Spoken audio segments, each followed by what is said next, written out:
Имавме навистина убава средба, корисна за обете страни. Она кој што ние како политичка партија можевме да го слушнеме се практично потребите и предизвиците со кои што се соочува ИКТ индустријата во Македонија.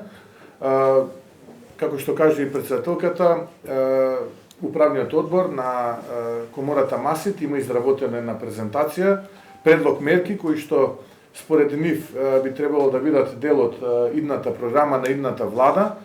Ние едногласно се сложивме дека се многу слични на оние мерки кои што идната програма на идната влада предводена од ВМРО-ДПМН веќе ги предвиде, така што има дел од тие мерки кои што исто така ќе ги додадеме, бидејќи како што кажавме и на претходните средби со стопанственици и на средбата во Стопанската комора на Македонија, програмата се уште ја нема онаа финална верзија, се уште е во работна верзија, така што сето она кое што цениме дека се вклопува, а истовремено не го доведува во подредена положба ниту буџетот, ниту државата, би требало да биде составен дел од програмата на идната влада, економската програма и мерките кои што ќе ги предложи идната влада. Јас тука пред себе сакал да ги напоменам оние мерки кои што за нив беа исклучително важни, а тоа е рамниот данок, напуштање на политиките на прогресивно оданочување, целосно нивно укинување и враќање на рамниот данок во првите 100 дена законско решение за рамен данок од 9%, а година дена потоа и дури до 8% рамно оданочување, потоа 0% данок на млади лица до 29 години, бидејќи денеска добивме информација дека студенти на универзитетите во Македонија кои што се идни ИКТ инженери се некаде отприлика околу 4.500. 4700. Да, ако тоа бројка пред неколку години се мереше во стотици, денеска ги мериме во илјадници, а самиот развој на човештвото и самата еволуција на модерните текови не наведува некако кон тоа да размислуваме многу посериозно да ја стимулираме ИКТ индустријата, бидејќи не само во Македонија, туку и во светот практично развојот и модернизацијата на општеството се императив. Ја споменавме дигитализацијата, ја споменавме трансформацијата на Министерството за администрација и IT во Министерство за дигитализација, она кое што исто така представува еден од основните столбови во програмата на ВМРО-ДПМН за следните предвремени парламентарни избори, но вистинска дигитализација, не онаа која што ја нуди нашиот политички противник. Од една страна имаме трупање на јавната администрација, од друга страна имаме декларативни заложби за дигитализација, така што, со еден збор да завршам, успешна, корисна средба која што е од огромно значење за нас. Зашто нема да го поддржите законот за одбрана? Ние нашиот став го кажавме, дека законот за одбрана е закон кој што е спротивен на интересите на државата и апсолутно не кореспондира со потребите на државата. Ние реалноста, како што гледате, не ја игнорираме, ништо времено нова реалност нема да создаваме во оваа држава. Така што доколку парламентарното мнозинство сакаше тој закон да биде поддржан, знаеше како амандмански треба да интервенира во делот на применување на армијата. Така што доколку тоа се случи, зошто да не? Ќе го поддржам. Благодарам. Прателикот Антонио Милошевски денеска на собраниска расправа на Комисијата за европски прашања пушти аудио снимка за која што вели дека најверојатно е гласов на екс-премиерот Заев и обвинетиот во случајот веќе Бојан Јовановски. Што според вас е скандалозно во таа снимка што беше пуштена во Сухај? Искрен да бидам, немав можност, бидејќи бевме тука на состанок во детали да се посветам на тоа што беше објавено во рамките на таа собраниска или комисијска расправа, но дона што успеав да го прочитам кратко пред ова средба со медиумите е дека практично се слуша гласот на поранешниот премиер како практично објаснува дека го советувал лицето осомничениот во аферата рекет Бојан Јовановски и го прашува како ја финансира телевизијата, поему кажува како ја финансира телевизијата. Од друга страна, практично од она што успеа да го прочитам се оние средства кои што беа префрлени, ако се сеќаваме добро, од еден бизнисмен за изградба на старски домови кои што беа дел од онаа невладина организација Меѓународен сојуз, кога беше истрагата за таа организација, јас него слушнав името на советодавачот во случајов, тој е поранешниот премиер господинот Заев.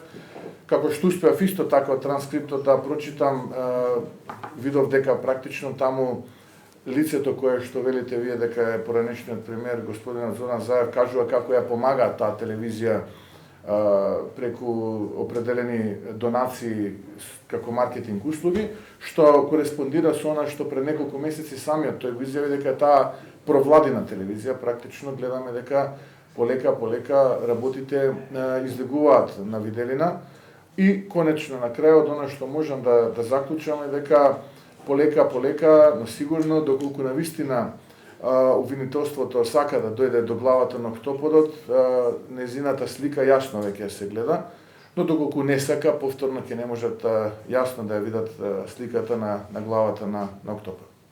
Може ли ваш став околу барањето на Спасовски за разрешување на Мизраки?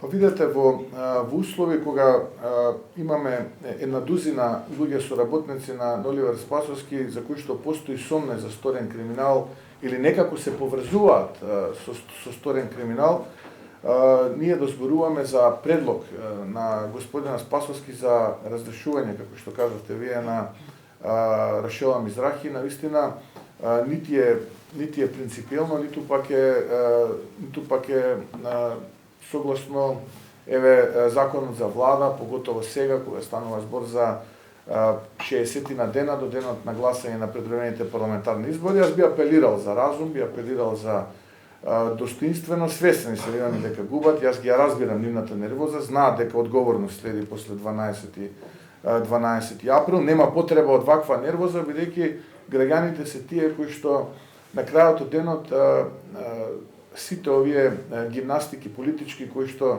се обидуваат овие сценаристи да ги креираат, негативно им влијаат.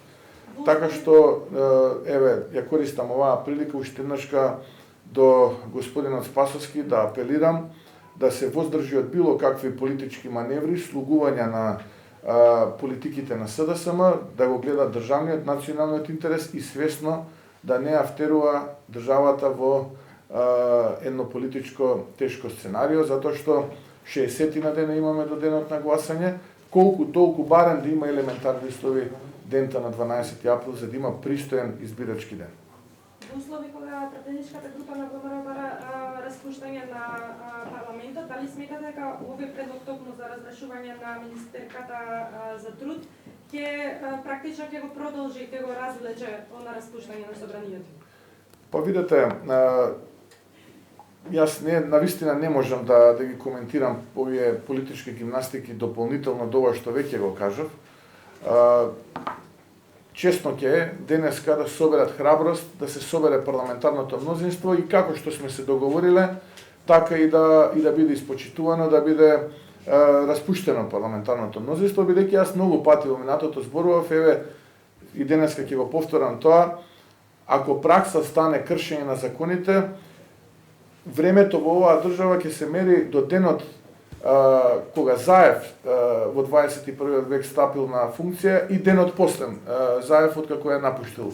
Затоа што се направени многу преседани, прекршување на закони, процедури и така натаму, не е добро ниту за државата, ниту за имиджот на државата вака по пат на насилство да се туркаат работите. Политички договор постои и тој политички договор треба да се почитува. Сите оние кои што се плашат да го почитуваат политичкиот договор, порано или подоцна ќе се соочат со одговорноста. Што и да прават, што и да се трудат, оваа работа со вакви политички гимнастики нема да заврши. Оваа работа ќе заврши со голем пораз на СДСМ, Зоран Заев, Оливер Спасовски и останатите таму, а после поразот, верувајте, следува одговорност. Господине Мицковски, имам уште едно прашање. Повелете. Од една страна не го поддржуваат договорот од Преспа и стои новото име на државата, но од друга страна пак вчера пратениците на ДПМН гласа позитивно или дадоа зелено светло на ратификацијата на НАТО протоколот под името Република Северна Македонија. Малку не е контрадикторно тоа? Не, навистина воопшто не е контрадикторно, затоа што ние сме зрела политичка партија која што се грижи за интересите на граѓаните и државата. И ние рековме дека ние сме биле против и сме против договорот од Преспа, кој што создаде една друга реалност во оваа држава како резултат на капитулантските политики на тогашното раководство во оваа држава. И кога би биле ние како нив, тогаш би биле деструктивни. Ние велиме не, таа реалност е таа, но ние нема да создаваме нова реалност, која што ќе биде создадена како резултат на политиките на ВМРО-ДПМНЕ. Наше демократско право е, и никој не може да ни го забрани тоа право, во 21. век, да се бориме таа неправда која што е резултат од тој договор да ја исправиме. Дали ќе успееме, не знам, времето ќе покаже.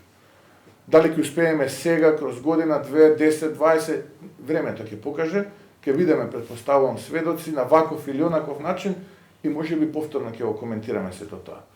Но ние реалноста не ја игнорираме, она кое што било одредба на ВМРО-ДПМНЕ и во рамките на статутот на партијата, заложба со години назад со децении била да оваа држава ја видиме еден ден членка на НАТО алијансата и Европската унија. Ние ги исполнивме сите критериуми, сите буквално услови достоинствено и пристојно да бидеме дел од НАТО алијансата и да отпочнеме преговори со Европската унија уште во 2009 година. Исправени, достоинствени, жалам и тажно што подведени, омаловажени и како што би рекол овој екс-премиер со подведена кичма, моравме вчера да се доведеме во една ваква ситуација. Но како што кажав, реалноста не игнорираме, нова реалност нема да создаваме, а ќе се бориме се што е во наша моќ, оваа реалност да ја промениме и тоа е наше право, кое што ни го гарантираат сите одредби на Обединетите нации, тоа е наше право, кое што ни го детерминира интересот на нацијата и интересот на државата. Уште едно прашање токму во оваа насока. Имаше обвинување од СДСМ денеска преку соопштение дека вие сте биле единствениот кој што не аплаудирал на ратификацијата, дека не сте се радували. Да бидеме сериозни, навистина, ова се сериозни времења, да одговараме на другиве теми. Неодамна на пресконференција изјавивте дека ако денеска не се распушти собранието, дека ќе има политичка криза. Во тој контекст еве кои се сега денеска не се распушти, кои се натамошните чекори на ВМРО-ДПМНЕ, дали може би планирате да излезете од собрание на улица? Па јас навистина не го гледам повеќе потребата од учество на ВМРО-ДПМНЕ во рамките на парламентот. Во текот на денешниот ден ќе имаме извршен комитет, ќе разговараме на оваа тема, ќе биде јавноста информирана благовремено со следните чекори на ВМРО-ДПМНЕ. Господин Мицковски, само уште една работа. Рековте, тоа е таа реалност, ние нема да смениме, ама ќе се трудиме да... Не, реков нема да игнорираме. Нема да игнорираме. Добро. Сега, значи, може ли малце по детално, вака беше препластично, значи, ратификацијата е во ред, под Северна Македонија, името, Преспанскиот договор не е во ред. Што ќе превземете, доколку победите на избори, вие формирате владата, која ќе биде насоката во која што? Која ќе ви кажам, која е насоката? Реалноста во оваа држава е огромното количество на криминал и корупција, кој што ни се случува. 106 сме на листата за перцепција на корупцијата според Транспарентност Интернационал. Исто така реалност во државата е одливот на мозоци од оваа држава и една од водечките во Европа сме. Исто така реалност е дека сме хибриден режим според Економист. Исто така реалност е дека имаме пад од 5,9% на индустријското производство. Ќе дојдам и до тоа, ако ми дозволите сега. Простете, ако ми дозволите. Исто така реалност во оваа држава е насилничкото однесување на парламентарното мнозинство, договорен датум за распуштање на парламент. Парламентот не се распушта. Исто така реалност е денеска она кое што се случува во рамките на парламентот, да гледаме јасно која е главата на октоподот за криминалниот случај Рекет.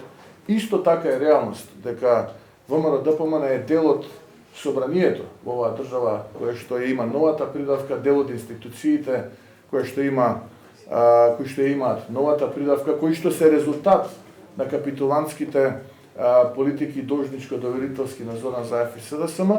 И против сите овие реалности ние нема да ги игнорираме, туку ќе ги прифатиме и истите тие реалности ќе дадеме се од себе да ги промениме. Тоа е она кое што сакав да кажам.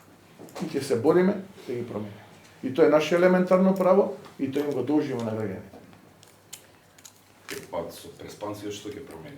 Зашто ќе се борите за тоа? Истото на кој што ќе се бориме со перцепцијата за корупција, да не бидеме на 106-то место, да бидеме во првата третина, исто тоа што да не бидеме повеќе хибриден режим, да не ни се случуваат Бојан Јовановски рекет, да не ни се случува Луи Витон судство и Сваровски обвинителство, исто тоа на кое што ни се случуваше евро за евро, исто тоа на што ни се случуваше со плантажите за марихуана, да не ни се случува.